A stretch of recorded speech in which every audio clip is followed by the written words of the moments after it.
ఎందుకు మీరు కులాలు మతాలు అడ్డు పెడుతున్నారు? దానికి ఒక ఉదాహరణ చెప్తాను. మొన్న ఈ మధ్య నేను లాస్ట్ ఇయర్ ఎప్పటి నుంచో వెళ్తాను. మా అమ్మ మహబూబ్ నగర్ వాసి, మా నాన్న వరంగల్ జనగాం జిల్లా, ఇప్పుడు జనగాం జిల్లా అయింది, అప్పుడు వరంగలే ఉండేది. లింగంపల్లి మా విలేజ్. నేను వాళ్ళిద్దరూ మా ఇద్దరు తల్లిది తండ్రిది ఇంటర్ క్యాస్ట్ మ్యారేజ్. మా నాన్న బ్యాక్వర్డ్ క్యాస్ట్, మా అమ్మ అప్పర్ క్యాస్ట్. కానీ పెళ్లి చేసుకున్నా. ఏ రోజు నా మీద ఆ బురద అంటనివ్వలేదు. ఏ రోజు ఆ ఎక్కువ తక్కువలు చూపించకుండా పెంచారు. ఎస్, మేము అందరు కావాలి. మాకు సన్యాసి జీవితం అంటే, ఒక జోగిని అంటే 10 మంది బాగు కోరేది. అందులో సర్వేజన సుఖినోభవంతు అని చరిత్రలో ఎందుకుంది? ఓన్లీ హిందువులే సుఖినోభవంతు. సో కాల్డ్ మన సనాతనీయులు అందరికీ మీకు ఒక శనార్థులు. నిజంగా చెప్తున్నాను, నేను ఒక దర్గాకి వెళ్తే నన్ను ఎంత ట్రోల్ చేశారంటే, మా అమ్మ ఉనికి మహబూబ్ నగర్ జిల్లా వాసి కాబట్టి పీర్ల పండుగ మహబూబ్ నగర్లో బీ ఫాతిమమ్మ ఆలం ఉంటుంది. అక్కడ చాలా పెద్ద ఎత్తున, తెలంగాణలో పెద్ద ఎత్తున అక్కడ బీ ఫాతిమమ్మ అలావా జరుగుతుంది. అక్కడికి మమ్మల్ని చిన్నప్పుడు తీసుకెళ్లేవారు. ఇక్కడ హైదరాబాద్కి వచ్చినాక ఎక్కడ అయితే వసతి ఉంటుందో అక్కడికి వెళ్ళి మేము అక్కడ కూడా, అంటే ప్రతి దేవుడు కావాలండి. మేము క్రిస్టియానిటీని నమ్ముతాము, ముస్లింని నమ్ముతాము, హిందువుని నమ్ముతాము. మాకు మత విద్వేషాలు, మత కల్లోలాలు లేవు. సనాతలు నువ్వు గుడికి వెళ్ళావా, నువ్వు దర్గాకి వెళ్ళావా, అయితే నువ్వు నీచురాలివి. పోతన్నలు కానీ వీళ్ళందరూ ఎంత సమస్యాత్మకంగా సమస్యలు ఎదుర్కొంటున్నారంటే, ఒక ఉత్సవాలు, ఒక జాతరలు, మేము లేని జాతరలు ఉండేవి కాదు ఒకప్పుడు. మేము లేకుండా కూడా జాతరలు జరుపుకునే రోజులు వచ్చాయి. సరే, ఫైన్, దానికి కూడా ఒక పద్ధతి అనేది ఉంటుంది. ఎందుకంటే మేము తరతరాలుగా, అంటే కొందరైతే వంశపారంపర్యంగా చేసేవాళ్ళు ఉంటారు, ఆచారంగా చేసేవాళ్ళు ఉంటారు, సిస్టమ్కి బలై చేసేవాళ్ళు ఉంటారు. ఎందుకంటే జోగిని వ్యవస్థ అనేది దుర్మార్గం అని అందరికీ తెలుసు. కానీ మీరందరూ తెలుసుకోవాల్సిన విషయం ఏంటంటే, జోగిని వ్యవస్థ అనేది 2 రకాలుగా ఉంది. ఒకటో రకం ఏంటంటే, దొరలు, పటేళ్ళు, పట్టువారులు వీళ్ళందరి చేతిలో బలయ్యి ఎక్స్ప్లోట్ అయ్యి వాళ్ళ జీవితాన్ని, అంటే ఇంట్లో 4 పిల్లలు పుడితే ఒక్క బిడ్డని దేవుడికి అంకితం చేస్తే ఆ మిగతా వాళ్ళ ఫ్యామిలీలు, ఆ జోగినే వాళ్ళకు ఉపాధి. ఆ జోగినే వాళ్ళ మగపిల్లలు కూడా పనిచేయరు. ఎందుకంటే వెలివేస్తారు వాళ్ళని. పెంటగడ్డల మీద ఇల్లులు కట్టుకొని ఉన్న జోగినీలు ఉంటారు. ఇప్పటికీ అన్టచబుల్స్గా వాళ్ళని ఇప్పటికీ కూడా చాలా కొనసాగుతున్నాయి. మీరంటారు, ఇంత మెట్రోపాలిటన్ సిటీస్లో కూడా మనం మారుమూల గ్రామాల్లోకి వెళ్తే దళితుల బోనాలు లాస్ట్కి వస్తాయి. ఈ వివక్షత కూడా ఉంది ఊర్లలో. ఎందుకంటే ఈ బోనాలు, ఈ ఆషాఢ మాసం అమ్మవారికి సంబంధించిన ఇదనమాట. అయితే ముఖ్యంగా ఇంకొకటి, 2వ రకం ఏంటంటే, మొదటి రకం ఎక్స్‌ప్లాయిటేషన్. అంటే ఒక ఊరికి, ఒక గ్రామానికి, ఆ గ్రామం బాగుండాలి, పంటలు పండాలి, వర్షాలు పడాలని ఆ జోగినిని నగర వధువుగా, అంటే నగర వధువు అంటే అందరికీ పెళ్ళం, ఆమె దేవుడికి పెళ్ళం, అందరికీ పెళ్ళం, అట్లాంటి ఆచారం ఉండేది. అది నిర్మూలించడానికి మన ఎన్టీఆర్ గారు, నందమూరి తారక రామారావు గారు కృషి చేసి 1988లో దాన్ని చట్టం తెచ్చి ఇలా చెయ్యొద్దు అని చెప్పి, అప్పుడున్న కుముద్బిన్ జోషి గారు అండ్ హేమలత లవణం గారు వీళ్ళందరూ కృషి చేసి దాన్ని నిర్మూలించడానికి కొంతవరకు కాదు, చాలా వరకు కృషి చేశారు. దాని తర్వాత కూడా అది ఆగిపోలేదు. మీ అందరికీ తెలిసిన విషయమే, 2008-9లో నేను పెద్ద ఉద్యమమే చేశాను. జోగిని వ్యవస్థ, ఎక్స్‌ప్లాయిటేషన్ జోగిని వ్యవస్థని రద్దు చేయాలి అని. ఎందుకంటే మమ్మల్ని అప్పట్లో ప్రకటించారు.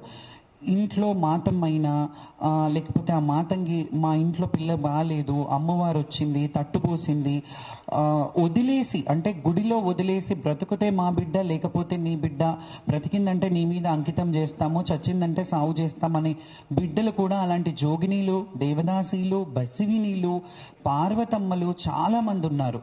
వాళ్ళందరూ ఒక నాణానికి ఒకవైపు అయితే, ఇంకొక వైపు ఏంటంటే, ఆ జోగిని వ్యవస్థలో ఉన్నవాళ్ళు కల్చర్ రిప్రజెంటేటివ్స్గా కూడా కొందరు ఉన్నారు. అంటే మీరు అంటే దాంట్లో మేము కూడా ఉన్నాం బాధ్యులు. ఎందుకంటే జోగిని వ్యవస్థని నిర్మూలించమన్నాం, కానీ వాళ్ళకి నిర్మూలించాక తగిన చర్యలు తీసుకోవడానికి ఎవరు కూడా కృషి చేయలేకపోయారు. అది దౌర్భాగ్యం. అది రాంగ్ అని తెలుసు, మాకు తెలుసు, మీకు తెలుసు, అది చట్టం నిర్మూలించాలి అనుకున్నాం. బట్ అందులో మగ్గిపోతున్న వాళ్ళకి, ఆల్రెడీ ఎక్స్ప్లాయిట్ అయిన వాళ్ళకి, లేకపోతే అదే జీవితం. ఇప్పుడు నాకు ఒక 40 years అండి. 40 yearsలో 32 years నుంచి నేను అమ్మవారి సేవని చేశాను. ఏం చేయాలి నేను? ఇంకా దీని తర్వాత ఏం చేయాలి? ఏం చేసి బతకాలి? గవర్నమెంట్ జాబ్స్ ఇస్తారా? ఇది ఎట్లా ఉందంటే, అప్పట్లో శవాల ముందు ఆడేవాళ్ళు జోగినీలు. శవాల ముందు అది కూడా బ్యాన్ చేశారు కదా, బ్యాన్ చెయ్యాలి, ఓకే, అదొక కల్చర్ ఉండేది, దాన్ని బ్యాన్ చేశారు. మన తెలంగాణ గడ్డ మీద రెండు ఫెస్టివల్స్ ఉన్నాయి. ఒకటి బోనాలు, ఒకటి బతుకమ్మ. బతుకమ్మ ఇట్స్ చాలా లాస్ట్ అండి, అది నవాబుల కాలం నుంచి వచ్చింది. కానీ ఈ బోనాలు అనేది దేవాన దేవతలు ఎల్లరను కాసి ఎల్లమ్మ తల్లి బోనం చేసిన చరిత్ర మనకుంది. చరిత్ర కళాకారులు ఉన్నారు, బొగ్గు కళాకారులు ఇప్పటికీ ఆ చరిత్రను, అంటే మీరు వెనక బడుగు బలహీన వర్గాల దేవతలండి పోషమ్మలు, మైసమ్మలు. మా పోషమ్మ మైసమ్మలను కూడా మమ్మల్ని దూరం చేసి మీరు యంత్రాలు పెట్టి విగ్రహ ప్రతిష్టలు చేసే విగ్రహం ఎక్కడిదండి? విగ్రహం ఎక్కడిది? విగ్రహాలన్నీ తర్వాత వచ్చినాయి, మీ ఇష్టంగా మీరు రూపాన్ని తెంచుకున్నారు. పోషమ్మ గుళ్ళల్లో, మైసమ్మ గుళ్ళల్లో ఆకారం లేదు. ఒక రాయిని, పవిత్రమైన నేల తొక్కని మట్టి, ఎవరు ఆ అడుగు పెట్టని, చంటి బిడ్డ దగ్గర నుంచి ఎప్పుడు కూడా అడుగు పెట్టని, ఆ నేల మీద, ఆ రాయి మీద అడుగు పెట్టని రాయిని తీసుకొచ్చి కడిగి శుద్ధి చేసి, దానికి రూపం ఉండదు, ఆకారం ఉండదు, అష్టవంకర్లు ఉంటాయి. దానికే పోషమ్మ బొట్లని నిండా బొట్లు పెట్టి బోనాలు చేసేవాళ్ళు. ఇప్పటికీ కూడా అలాంటివి ఉన్నాయి. దౌర్భాగ్యం ఏంటంటే, ఇందులో వ్యవస్థని కూడా మన గ్రామాలు, మన ఊర్లు, మన వాళ్ళు కూడా బొట్టు బోనానికి దూరం అయిపోయాం కదా. పోషమ్మ బొట్టు దగ్గర వైష్ణవ సాంప్రదాయం ఏంటండి? అర్చకత్వం ఏంటండి? వైష్ణవం ఎక్కడి నుంచి వచ్చింది? పోషమ్మ మైసమ్మలకు కోళ్ళు కోస్తారు, గొర్రెలు కోస్తారు, జంతు బలులు అంటారు, నిషేధం అంటారు, ఓకే. కానీ ఇది ఇప్పటి నుంచి కాదు కదా. నేను నాన్ వెజ్ తింటానండి, నేనేం తింటే అది పెడతాను అమ్మవారికి. మాకు వైష్ణవం కాకుండా శైవంలో మేమేం తింటే ఎంగిలి ముద్ద కూడా తీసి పెట్టే ప్రతీతి ఉంది ఒకటి.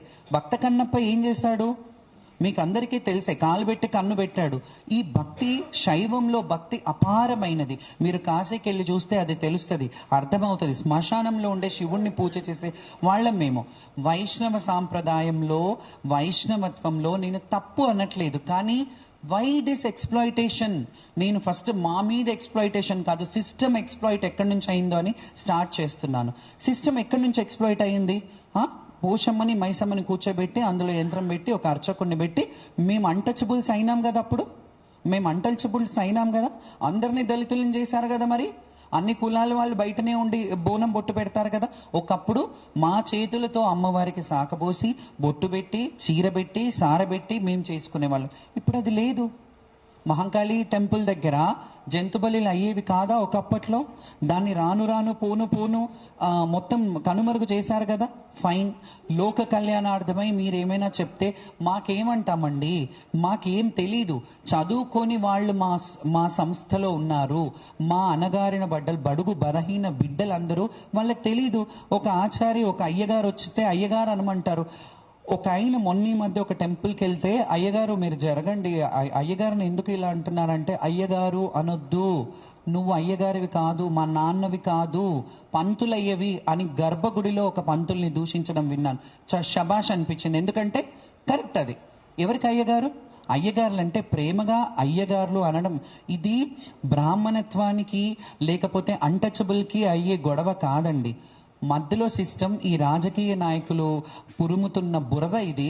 రాజకీయ నాయకులు, అలాగే ఎక్కువ తక్కువ కులం, ఎక్కువ తక్కువ కులం వాళ్ళు చేస్తున్నది. ఎందుకండి? అమ్మవారి బోనం చేస్తే కుమ్మరన్న కుండ తెస్తాడు, గౌడన్న కళ్ళు గీస్తాడు, సాకలోళ్ళు బలిజల్తారు, బలిగంప వస్తుంది, మేదరోళ్ళు చాట తెస్తారు, చాట వైనం తెస్తారు, పోతరాజన్న పోతన్న గావు పడతాడు.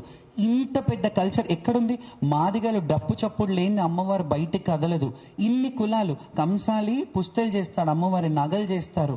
ఇన్ని కులాలు మాకు లేని బాధ ఎందుకు కుల వర్గీకరణ మీద మత వర్గీకరణ మీద మమ్మల్ని ఎందుకు అట్లా చేస్తున్నారు? మా శివశక్తులకి కులం మతం ఏముండదు. ఒక్కసారి కులంలో శివశక్తులమై వచ్చామంటే మేము బండారు వంశం అంటాము. ఎందుకంటే మేము బండారు పట్టుకొని దేవుని మీద బాస చేసి ఈ క్షణం నుంచి మేము దైవ బిడ్డలము, దైవ భార్యలమై ఉండొచ్చు, దైవ బిడ్డలమై ఉండొచ్చు అని మా గురువులు మా తల మీద తల బండారు వేస్తారు.